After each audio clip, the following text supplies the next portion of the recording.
Grace and peace. I'm Brian Musser, the Baptist Campus Minister at Drexel University, and this is Peace and Power Christian Fellowship, the peace of Jesus Christ to change our lives and the power of the Holy Spirit to change our world. And we are beginning our brand new Bible study series for the fall term of 2023, and it will be looking at the reality of worship, what we do when we worship God. What is worship?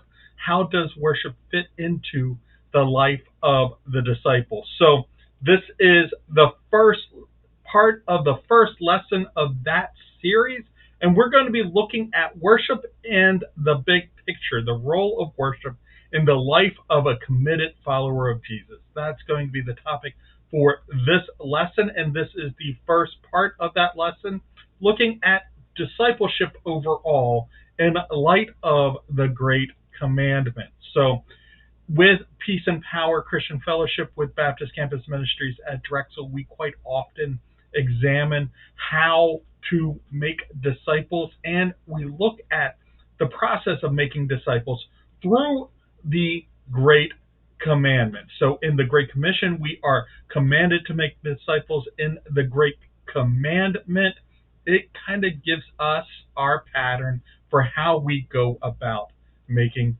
disciples.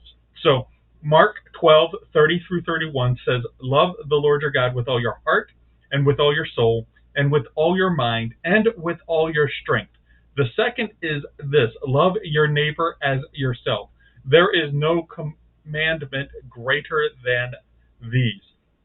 This is Jesus answering the question, what is the most important? What is the greatest commandment? He looks at it, and in this way, to love the Lord our God with all of who we are, breaking it down in Mark to heart, soul, mind, strength, and love your neighbor as yourself, not separating what we do with how we interact with other people and what we believe in the overall process. So this brings us to the idea of the whole person. What does discipleship look like? Discipleship is a whole person process. So we need to love God with our heart, which is the will and choices we need to choose, and love God with our choices. We need to love God with our soul, our feelings and affections, like hope, joy, peace. So how does our soul, how do we feel the love of God? We need to love God with our minds. That is our ideas, images, information, and intellect. How does our mind work with the rest of us to love God? We need to love God with our strength. That's our bodies. That's our physical presence in this world. That is our actions. How do we take what's going on inside of us in our heart, soul, mind, and make it real in the world around us through our power, through our actions? How do we take our internal world and bring it to the external world? That is through our strength. And then to love our neighbor as ourselves, that's our relationships. How do we love those who love us? How do we love those who don't love us?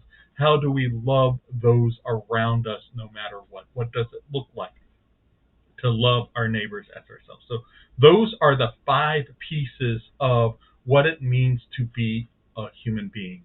Our choices, our feelings, our thoughts, our actions, and our relationships. And we need to learn how to love God in all of those pieces. And worship is part of that process. But looking at this is kind of the schematic that Peace and Power Christian Fellowship uses to think about the discipleship process. So heart, mind, soul, that's the internal piece to it. Strength and actions are the external piece to it. A well-discipled follower of Jesus is someone who loves God through their choices, thoughts, feelings, actions, and relationships. So that is what we're looking to do through Peace and Power Christian Fellowship Baptist Campus Ministries at Drexel. For anybody involved in the ministry at Drexel, we want you to be a well-discipled follower of Jesus who loves God with your choices, with your thoughts, with your feelings, with your actions, and with your relationships. So that is kind of a review of the overall process, discipleship in light of the Great Commandment. In the next 2 parts to this lesson, we will look at how worship connects with each of those things. One, how worship is a process that involves the whole person. That will be in the third video, but also how worship engages the feelings and the soul primarily. That is its avenue of kind of connection to the human being. So we'll look at that in the second part of this lesson as well, looking at that next. So, questions for us, just discussion questions. I would love it if you drop down in the comments section to answer some of these. I would engage and respond as appropriate. Have you ever tried to choose your feelings? Was it successful? How would you go about trying to change how you feel? Love to hear from you about that.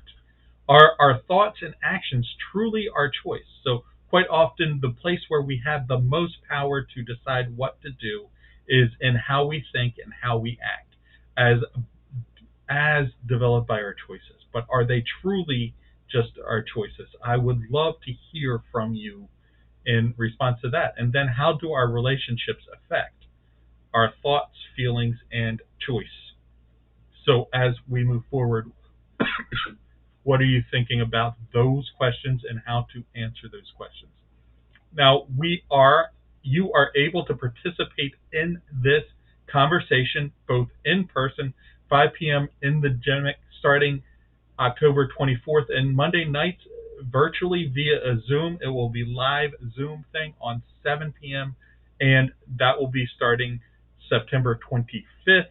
There is always I will be posting these weekly videos, wrapping them up in kind of a weekly blog post as well at the end of the week. That will preview the conversations on Sunday and Monday. So the week before is where you'll see these videos. You can join us and join this conversation in any of those pieces, any of those parts of that you would want to engage. As always, I'm all over social media: Instagram, TikTok, Twitter, Facebook, LinkedIn, WordPress, YouTube. Don't forget to like, subscribe, and follow. You'll see those links to find me on those social media sites in the description below. I really enjoyed having this conversation with you. Hopefully it continues soon.